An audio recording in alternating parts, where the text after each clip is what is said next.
I've been saying for a while now that this was going to be an action-packed offseason filled with big moves and trades galore, and while I kind of expected that excitement to get underway after the NBA Finals were over, the floodgates seem to have already opened up as the Orlando Magic and the Memphis Grizzlies just made a deal that shocked the basketball world. As you probably guessed, in today's video we will be reviewing everything there is to know about this trade for both teams, going through the rationale each side came into the deal with, what this means for each group moving forward, whether or not the trade makes sense, and who benefits the most from it. Before we start though, it turns out a good amount of you watching right now aren't even subscribed to the channel, so if you enjoy the content, consider hitting the subscribe button, as not only does it help out a ton, but it also very much appreciate it. Now with that being said, let's begin. To start things off, let's go over the full details of the trade. In this deal, the Memphis Grizzlies traded Desmond Bane to the Orlando Magic in exchange for Kentavious Caldwell-Pope, Cole Anthony, 4 total first-round picks, and a first-round pick swap. There's a lot to dive into here, so we'll review things one team at a time. And first up, let's look at how the Orlando Magic came away here. The Magic are still a pretty young team, but their core has been built on the strength of their defense, and now that they've made the playoffs in back-to-back seasons, this was a pivotal offseason for them to determine whether they're serious about taking this group to the next level or not. In each of the last 2 seasons, the Magic have been a top 3 ranked defense, with them finishing as the 2nd best defense this season and 3rd best defense last season on that end. So by that alone, they're really close to forcing the league to take them serious as title contenders, because being able to lock up the league's best players night to night is obviously a recipe for success. What is not a recipe for success though is simultaneously having the worst offense in the playoffs every year. That is exactly what the Magic have dealt with in back-to-back seasons, ranking 16th out of 16 playoff teams on offense this year and last year. That's probably really hard to believe if it's the first time you're hearing that information, because when you look at how promising their young stars Paolo Banchero and Franz Wagner are developing on offense, you would think they have a good basis for offensive output. But in the playoffs, those two have way too much of the burden on their shoulders to carry the load, and there just isn't nearly enough of 2 main things around them. The first of which is shooting. As you guessed it, the Magic were also ranked dead last this season in team 3-point shooting, which brings us to this trade, where the goal was pretty obvious: to improve the team's shooting. Kentavious Caldwell-Pope was the team's big free agency signing last summer for this exact purpose, but KCP unfortunately lost his shooting touch in Orlando, going from being someone who made above 40% of his threes in Denver to just being a 34% shooter from 3 this season with the Magic. Desmond Bane, meanwhile, is not only a much better shooter, making 41% of his threes for his career, but on a much higher volume of attempts per game than KCP. But he's also been a much better scorer overall, having put up 22 points per game 2 seasons ago, 24 points per game last season, and 19 points per game this season.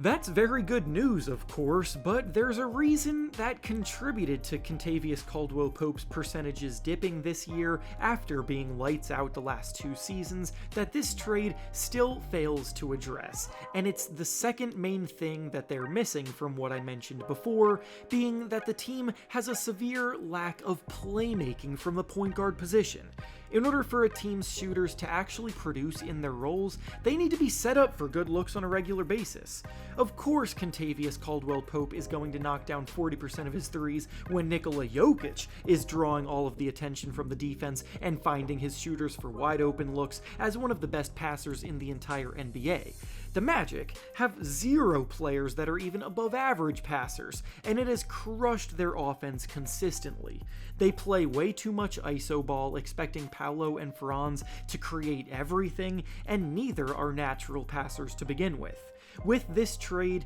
Desmond Bane will likely be thrust into a more prominent ball handling role, just like he was when Ja Morant was out for extended stretches of time in Memphis, and even though Bane's individual numbers went up during those stretches, his efficiency took a hit, and the Grizzlies' offense as a whole plummeted to dead last in the NBA because, amongst many reasons, Bane is just not a natural playmaker. I've said it in videos before, but the Magic are in desperate need of a point guard if they want to be taken serious about competing for titles, because a natural playmaker initiating the offense would make life a whole lot easier not only for Paolo Banchero and Franz Wagner as scorers, but it would also have made the life of someone like Kentavious Caldwell-Pope as a shooter easier. If the Magic had a little bit more patience and waited to see all of the potentially available players there are on the trade market this summer, instead of rushing to open the floodgates, getting the first deal of the summer done,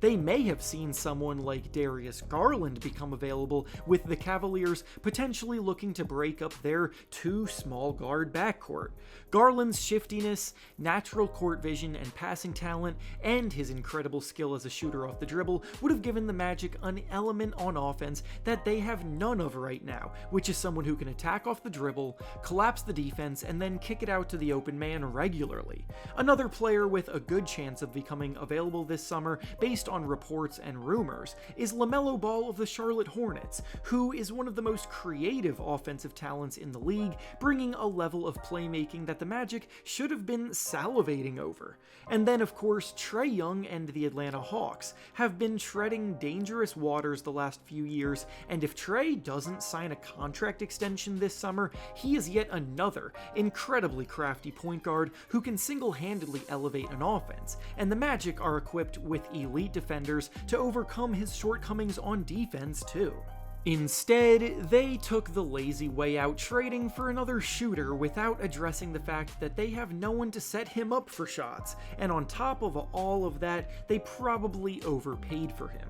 KCP and Cole Anthony may not turn heads, but 4 first-round picks and a pick swap added on to them in the offer sure made the Grizzlies' decision a lot easier. Bane probably won't be an all-star in his career and just got traded for an all-star caliber package, and while I do think the Magic will improve as a shooting team next season with him, it's mostly because they literally can't get any worse than dead last like they were this year.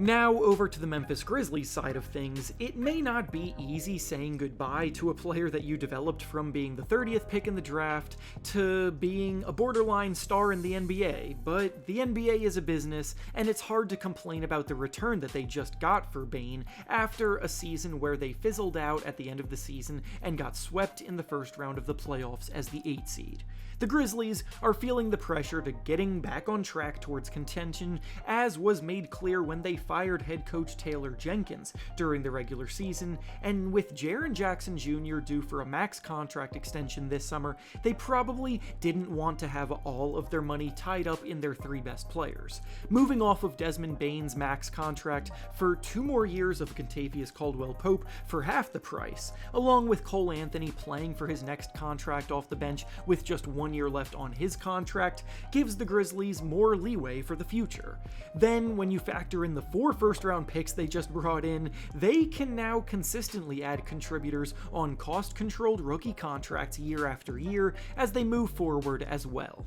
I'm seeing a lot of analysts and media outlets speculate that this trade insinuates that the Grizzlies are starting to blow things up and that they may explore trading both Ja Morant and Jaren Jackson Jr. too, but I just could not disagree more with that. They're going to give new head coach Tuomas Isalo a full season in charge to implement his system and see if they can yield better results than Taylor Jenkins before they blow things up completely. And even with this deal being what it is, I very much see it as a retooling more than a reevaluating of everything. Kentavious Caldwell-Pope is an NBA champion 2-way wing who shouldn't be written off just because of one down year on a roster with 0 playmakers. Freeing Ja Morant after his role felt a bit restricted for most of this season is a good way to get the Grizzlies back into the mix at the top. The development of players like Scottie Pippen Jr., Zach Edey, and Jalen Wells is exciting, and the influx of draft picks they just got allows them to make even more moves this summer too.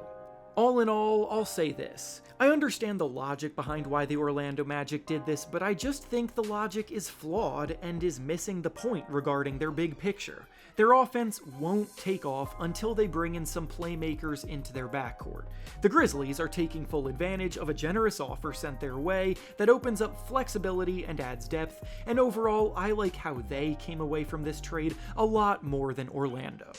And with that being said, that's all I have for you today. Make sure to like the video, subscribe to the channel, and comment down below what you think about this trade overall. Thanks for watching, and I'll see you all next time.